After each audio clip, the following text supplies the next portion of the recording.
కంచి కామకోటి పీఠం వారి శ్రీ చంద్రశేఖరేంద్ర సరస్వతి విశ్వ మహావిద్యాలయం ఇంటర్ మార్క్స్ ఆధారంగా స్కాలర్షిప్తో కూడిన అడ్మిషన్లు.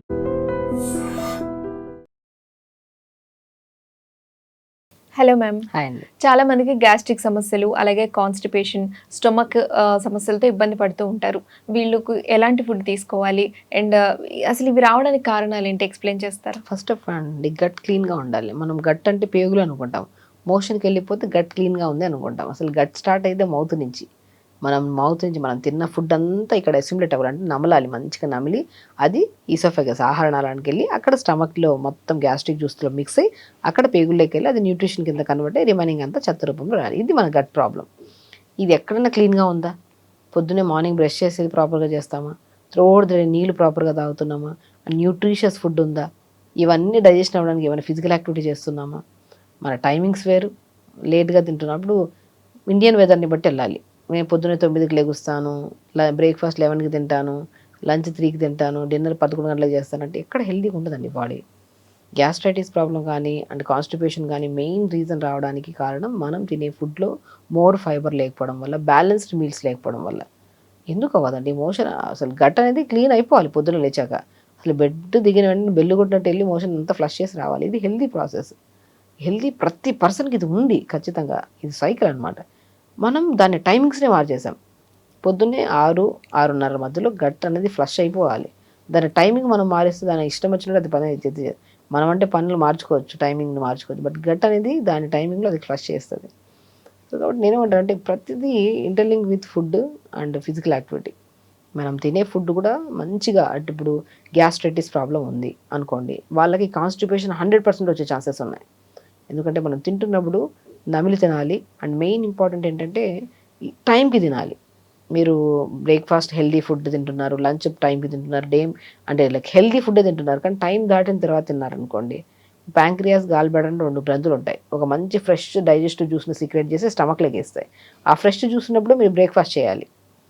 మీరు ఆ జ్యూస్ మొత్తం పులిసిపోతున్నప్పుడు బ్రేక్ఫాస్ట్ చేశారనుకోండి, ఈ ఫ్రెష్ బ్రేక్ఫాస్ట్ ఈ పులిసిపోయిన జ్యూస్లోకి పడి ఏమవుతుంది, అంత క్లమ్జీ అయిపోయి గ్యాస్ కింద పైకి తన్నడము, ఛాతీ దగ్గర మంట, పుల్లటి తేనుపులు, ఆ తేనుపుల్లో స్మెల్ రావడం, ఇవన్నీ జరుగుతూ ఉంటాయి. కాబట్టి డే స్టార్ట్ విత్ కొద్దిగా ఒక ప్లెయిన్ గ్లాస్, ఒక గ్లాస్ వాటర్ తాగి, దాని తర్వాత జీలకర్ర, పుదీనా నీళ్ళలో వేసుకొని మరీచుకొని ఒక పెద్ద గ్లాస్ తాగండి. ఎవరికి గ్యాస్ట్రైటిస్ ప్రాబ్లం ఉన్నా ఒక బెస్ట్ టిప్ అండి. ఒక గ్లాస్ నీళ్ళలో 1 స్పూన్ జీలకర్ర, 20 ఆకులు పుదీనా వేసి లైట్గా మరిగించి ఫిల్టర్ చేసుకుని పెద్ద గ్లాసు తాగండి. దాని తర్వాత మంచిగా రాగి, జొన్న, సజ్జ 3 కలిపేసి పౌడర్స్ని దాన్ని రాగి జావలాగా చేసుకొని తీసుకోండి. గ్యాస్ట్రిక్ ప్రాబ్లం కానీ కాన్స్టిపేషన్ ప్రాబ్లం ఉండేవాళ్ళు పొద్దునే స్పైసీ ఫుడ్ తినకండి. స్పైసీ అంటే కారం వేసి, బాగా కారం వేసి చట్నీలు, సాంబార్లు ఇవన్నీ తినకండి. కొన్ని రోజులు సాత్వికంగా రాగి జావ తీసుకోవడం, జొన్న జావ ఒక రోజు, సజ్జ జావ ఒక రోజు, బార్లీ జావ ఒక రోజు, విత్ లాట్ ఆఫ్ వెజిటబుల్స్ అన్నీ వేసి ఫస్ట్ అవి ఉడుకుతున్నప్పుడు జావ పౌడర్ వేసి దాన్ని ఉడకబెట్టేసి కొన్ని పంకిన్ సీడ్స్ వేసుకొని ఒక బ్రేక్ఫాస్ట్ చేయండి. ఇది వినడానికి స్మూత్గా ఉన్న, స్టమక్ కూడా కంఫర్ట్ ఉంటుంది ఫుడ్. దాని తర్వాత లంచ్కి వచ్చాక మనం ఒకవేళ గ్యాస్ట్రైటిస్ ప్రాబ్లం అధికంగా ఉంటే పప్పు అనేది కొన్ని రోజులు ఆపండి.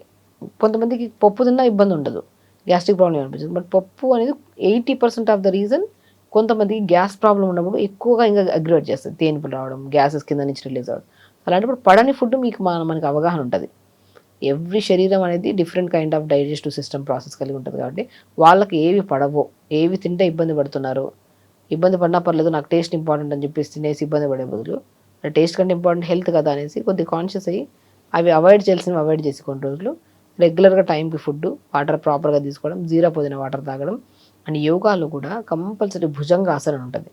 భుజంగాసనం ఒకటి, సర్పాసనం ఒకటి, ధనురాసనం ఒకటి, ప్రాణాయామ వెరీ సింపుల్. ఇవి పొద్దునే చేసుకుంటే స్టమక్ కూల్గా, కామ్గా, రిలాక్స్డ్గా ఉంటుంది. ఓకే. మనం ఇర్రెగ్యులర్ టైమింగ్స్, ఫిజికల్ యాక్టివిటీ లేకుండా ఈ పెప్సీలు, థమ్స్అప్లు, చిప్స్, కూల్ డ్రింక్లు తాగామనుకోండి, స్టమక్ అనేది సెన్సిటివ్ పార్ట్ అండి. ఒక అవయవం ఎట్లా ఉంటుంది, లోపల చల్లగా ప్రశాంతంగా ఉండే భాగం ఇది. దీంట్లోకి మంచి ఫుడ్ వేస్తే ఆ డైజెస్టివ్ జ్యూసెస్ మంచిగా కలిసి మంచిగా ఎనర్జీ కింద కన్వర్ట్ అయ్యి మంచి మన బాడీకి న్యూట్రిషన్గా ఫామ్ అవుతుంది. మీరు ఆ చల్లగా ఉన్న పొట్టలకి కారం పొడి వేసినట్టు కారాలన్నీ వేసామనుకోండి, ఇదంతా ఏమవుతుంది, ఆ పసరుగా మారిపోయి రకమైన ఇండైజెషన్ ఇష్యూస్, దానివల్ల కాన్స్టిపేషన్. మన బాడీలో సెకండ్ బ్రెయిన్ అంటారు గట్ని. ఎంత క్లీన్గా ఉంటే పేగులు అంత మంచి ఆలోచనలు ఉంటాయి.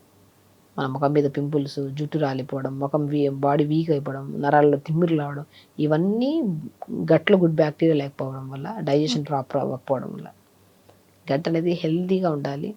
ఎప్పుడు మనం తిన్నప్పుడు స్టమక్లోకి వెళ్ళి డైజెషన్ అయిపోవాలి, అది క్లీన్ అయిపోవాలి ఇంకంతే. మళ్ళీ స్టమక్ని ఫ్రీగా ఫ్రెష్గా ఉంచుకుని తర్వాత మళ్ళీ ఫుడ్ వేయాలి. మనం స్టమక్లో ఒక వేసామంటే ఒక ఇంత చాయ్, ఇంత బిస్కెట్ వేసి, మళ్ళీ ఇందులో సమోసా వేసి, మళ్ళీ బజ్జీలు వేసి, ఇవన్నీ క్లమ్జీ చేసామనుకోండి, స్టమక్ ఏమైపోతుంది? అసలు చాయ్, బిస్కెట్, సమోసాలు అన్నీ ఒకే ప్లేట్లో కలుపుకొని బాగా తినగలుగుతామా? తినలేం కదా, బేసిక్ థింగ్ అది తినలేము. అలా 3 కలిపి పొట్టలోకి వేస్తే ఎక్కడి నుంచి పొట్ట ఎట్లా డైజెషన్ చేసుకోవాలి? వెరీ సింపుల్ అండి, కాన్షియస్నెస్ అంతే.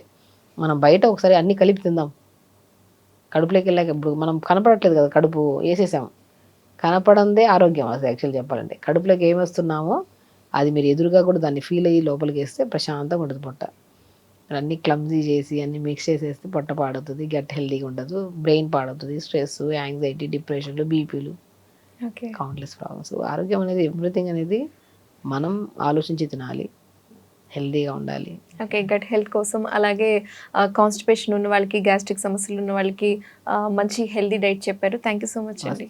And for more videos, Please subscribe to iDream channel. Subscribe to iDream Media. Please subscribe to iDream. Please subscribe to iDream. Please subscribe iDream. And please subscribe to iDream.